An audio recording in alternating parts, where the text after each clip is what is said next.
Welcome, everyone, to the latest edition of the Marionapolis Athletic Department Alumni Interview Series. My name is Andrew Vitale, and I'm the Director of Athletics at Marionapolis. And today I'm here with Marionapolis class of 2013 and current Director of Basketball Operations for Cal Berkeley men's basketball, Dave Ford. Dave, great to see you, and thank you for taking some time with me today. What's up, man? Yeah, it's great to be here. Appreciate you having me on. So, Dave, you played 4 years of basketball at Marionapolis. What were some of your fondest memories of being a Golden Knight on the court? Well, I had an interesting trajectory where I played JV and then varsity, and then we introduced that V2 team, the varsity two team that I got to play on. I say anytime I think about Marinapolis basketball, the first thing I think about is sort of the late night run sessions that we would have in the fall when it wasn't actually basketball season. Sometimes we played, it was just us late at 7, 8 o'clock in the gym. Sometimes we brought in some kids from other schools. PSA comes to mind, obviously, and then sometimes we went over to them.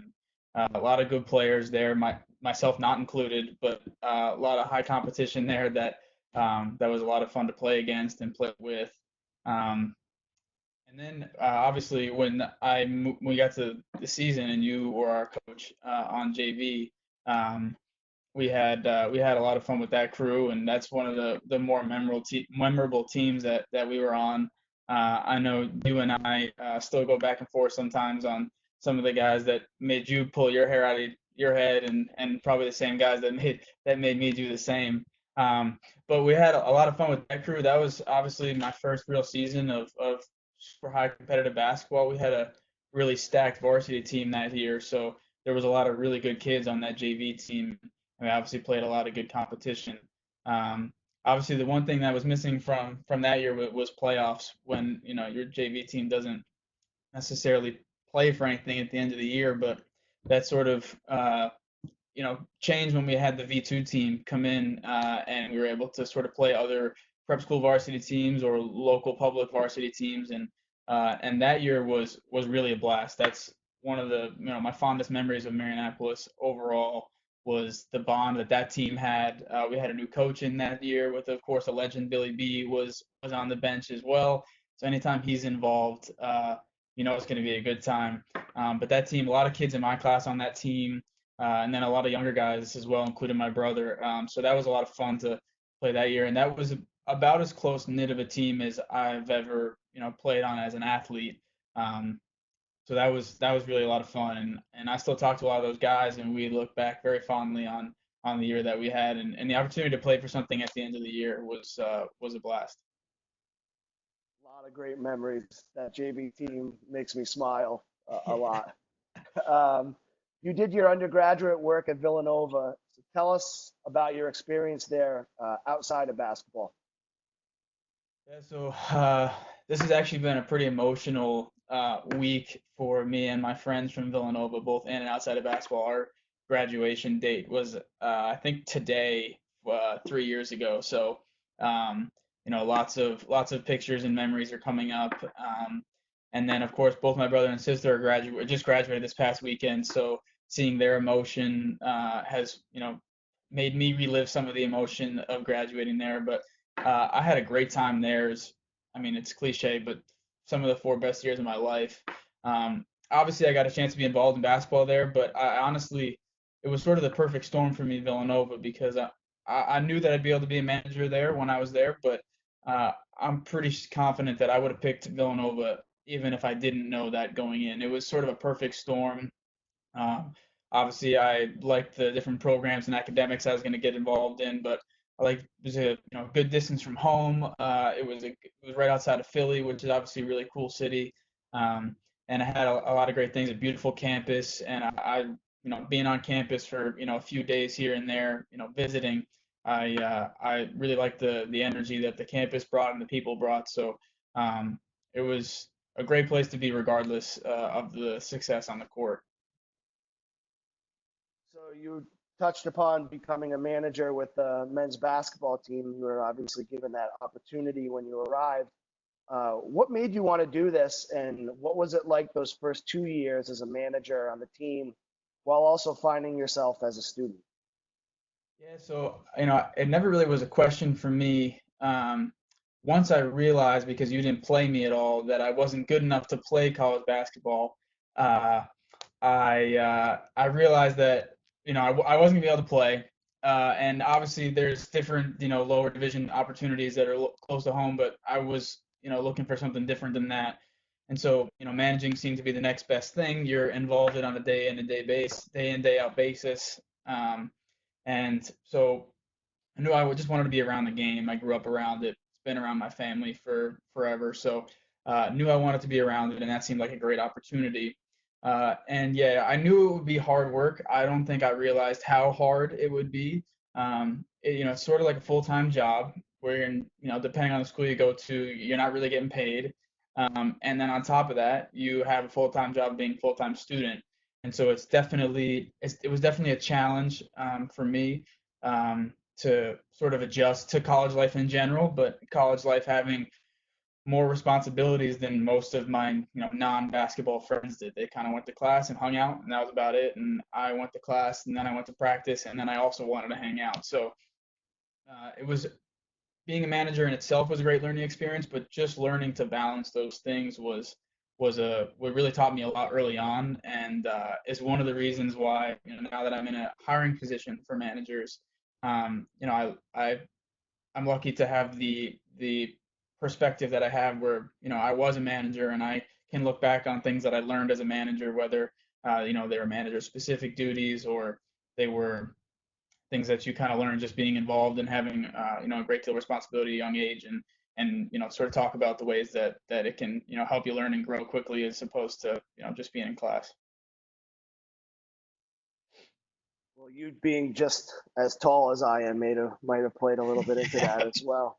But uh, then comes your junior year and a national championship for Villanova. Tell us what you will remember most from that amazing title run.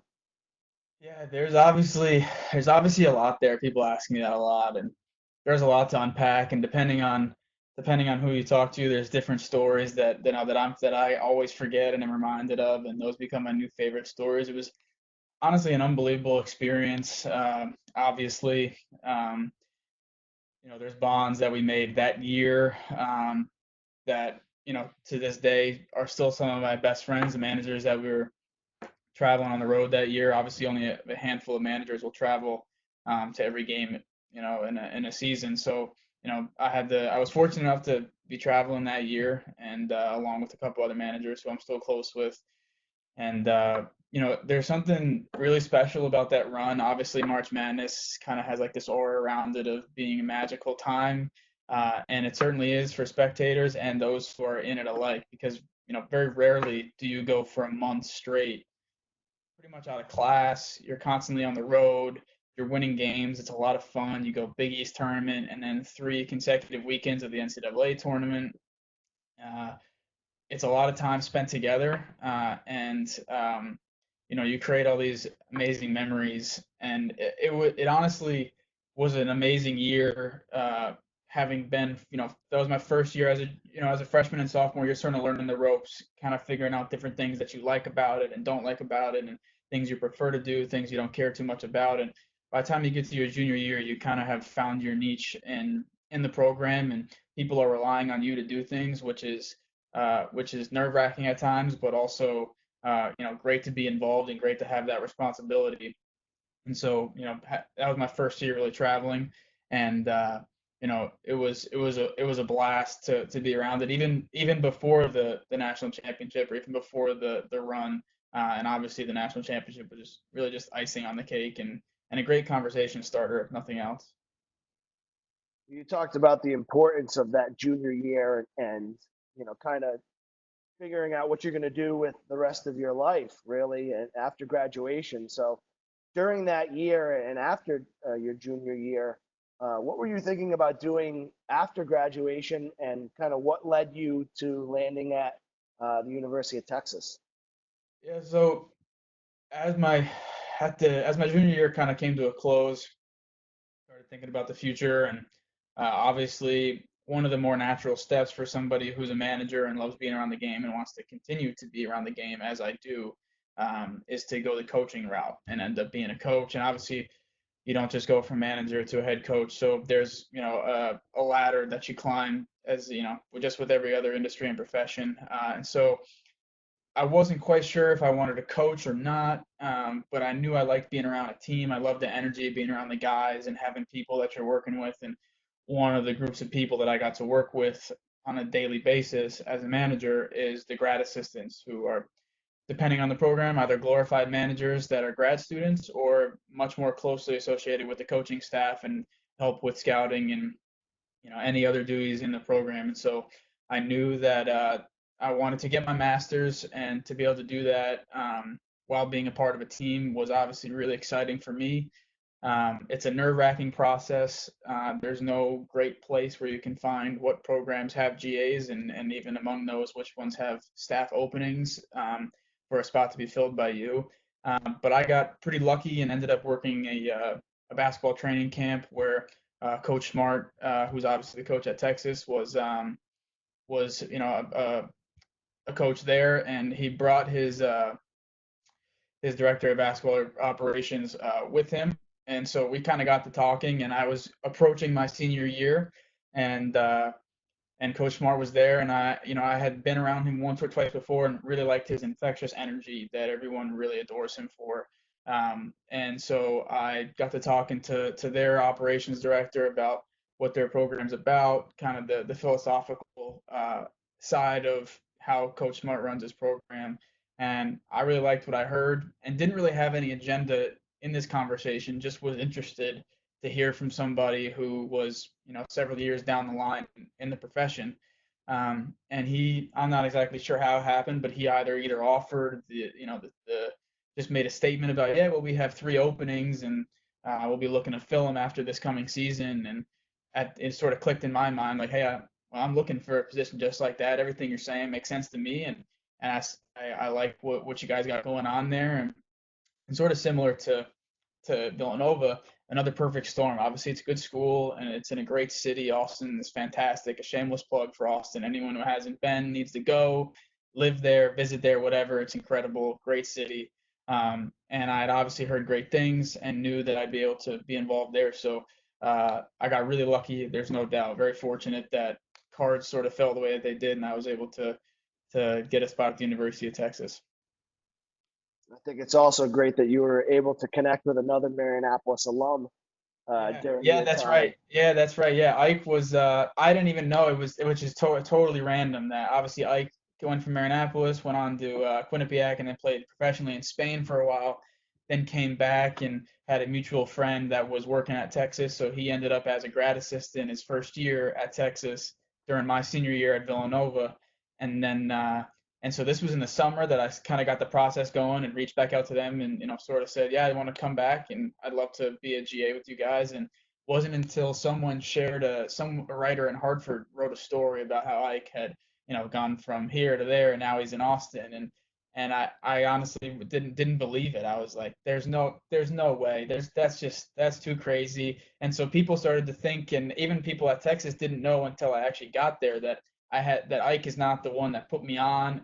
He just happened to be there, and so he was honestly a nice little inside scoop when I was super nervous whether I was going to get it or not throughout the whole year. It's a long, like 6, 7, 8 month process to apply to school and all that. So he was sort of my eyes and ears inside the office to help me kind of calm my nerves and help me out. But yeah, it was great. We spent a year together at Texas, and still talk all the time now. He's great, obviously, and we had a lot of fun that year. That's great. So you've touched on Coach Smart a little bit, and obviously having spent a lot of time with Coach Wright and 6 years of experience with those two obviously amazing coaches, Yeah. and you trying to be working your way into the coaching realm now. What are some of the biggest things that you've taken from your time with them? Yeah, well, they're obviously, as you said, both very, very good and very successful coaches. Several tournament runs, several Final Fours among the two of them.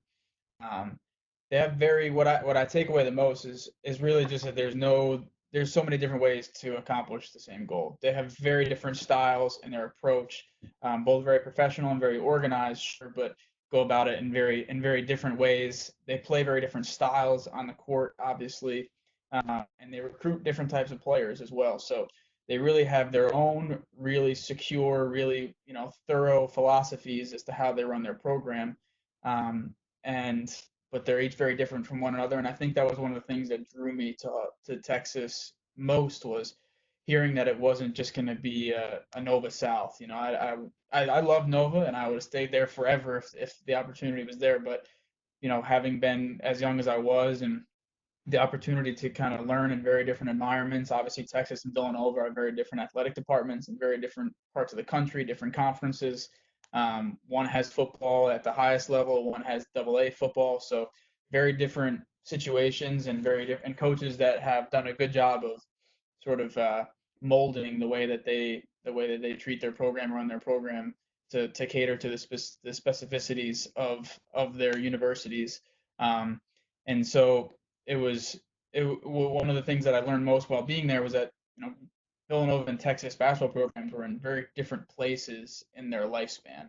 Villanova was very established. Coach Wright had been there for I think 10, 12, even more years before I got there, and it's just kind of it sort of operates on its own now because it's everyone there is so used to the way that it's going, and it's a well-oiled machine. And at Texas, Coach Smart was trying to establish that, and I think now he's starting to get there. And when you're only there for 2 3 years, it's impossible to be at the same place in your program that they were at Villanova. So I took for granted certainly the fact that Villanova already had was a well-oiled machine, and it was honestly exciting and a lot of fun. And I think we did it pretty well to kind of start the trend and lay down the foundation of the culture that Coach Smart is implementing at Texas now. So you're coming off of your first year at Cal as director of basketball operations. Give us a sense of your job on a day in, day out basis. Yeah, so anyone who's not familiar with the college basketball industry, it's probably like a little bit of a foreign language. Things operate a little differently in college athletics than they do anywhere else in any other industry.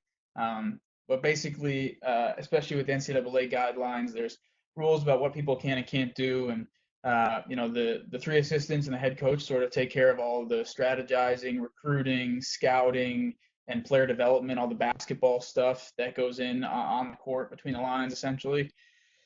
And then my role in operations is pretty much to take care of everything else. So obviously, our guys have class schedules, kind of organizing that with our practice schedules, as well as our game schedules, who we play on a given year. Our non-conference schedule is sort of determined by us. We can play with some limitations and restrictions whoever we want and schedule the games the way we want, the way we like them. I handle anything that has to do with facilities and equipment. Anytime we had any sort of event, I would help sort of direct in putting that on. Um, I handle our managers. I'm sort of their supervisor, and basically just serve as a communication depot between campus and academics and our players and our staff, and sometimes even between our staff and our players. So just sort of kind of trying to centralize the communication within our staff to keep things running as efficiently and effectively as possible. And similarly with our players, there's obviously 13 or 14 guys that are trying to get through college and life just like the rest of us, and they spend a lot of time on the basketball court, so trying to keep them focused on that while we handle various ancillary operational and logistical things that surround them kind of helps them and the coaches all focus on basketball well. Myself and some others on our staff as well, including the managers, take care of things behind the scenes.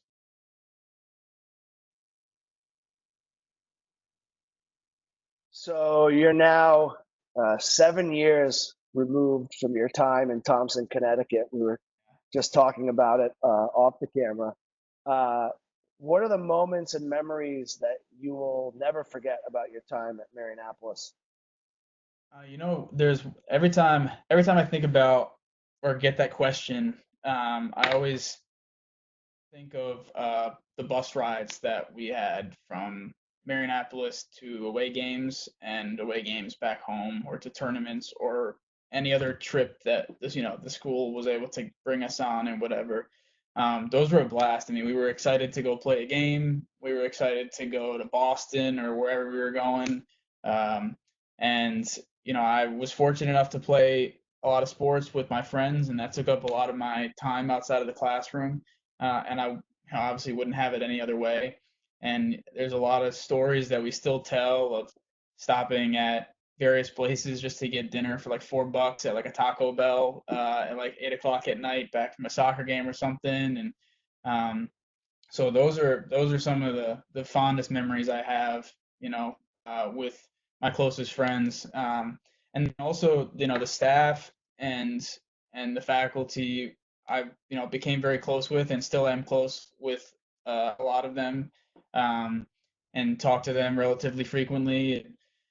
I was lucky enough to have a couple great advisors throughout my career there that helped me kind of set things up the way that I would be able to enjoy in college and beyond, and help me sort of work through a part of your life that isn't always very certain and can be very stressful and have a lot of anxiety tied to it. So they sort of helped me through all that, and there's people there that I'll always be grateful for, yourself not included.